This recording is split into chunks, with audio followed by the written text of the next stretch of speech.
All right, today we're going to look at music and poetry and combine them. But I wanted to introduce you to musician John Cage. He once defined music as sound and silence. Then he said, it's kind of like a poem.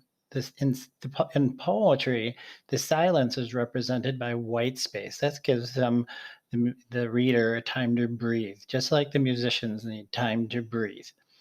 It also gives a little bit more of an emphasis on a particular part of the poem, or in his case, music that he would want to stress, something he wanted you to remember, or something really important.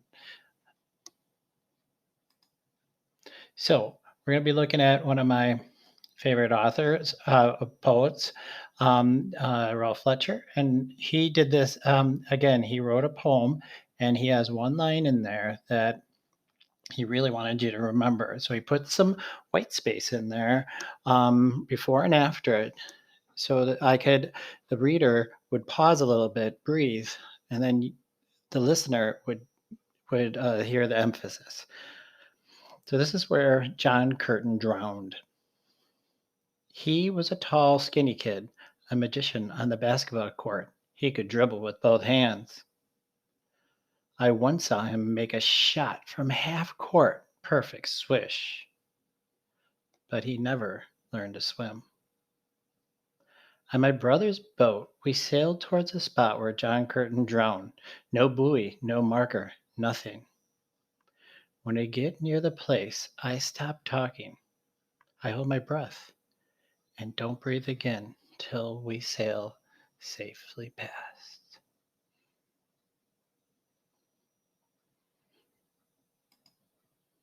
Okay, so you may have noticed where he used that white space. That gives no right, that's no writing, no words, nothing before and after a single line. These are called white spaces. And again, he wanted you to remember this line here, but he never learned to swim. So he capped it with white space on both sides. The white space before and after make this line really hard to miss and allows the reader to emphasize it a little bit more. So at times you got a wonderful line in a poem, but it's buried and really hard for the reader to find. A lot of you guys are not putting any kind of white space in your poetry at all. And then you just have to keep reading, reading, reading, reading, reading without taking a breath. By putting white space around a line, you'll let it breathe. You give it a chance to be noticed, just like the rest in music. White space can clear the reader's mind and get him or her ready for the good stuff to follow. So today I want you to ask yourself, do I have a line in a poem that I really want the readers not to miss? This is important. Then you put some white space in there.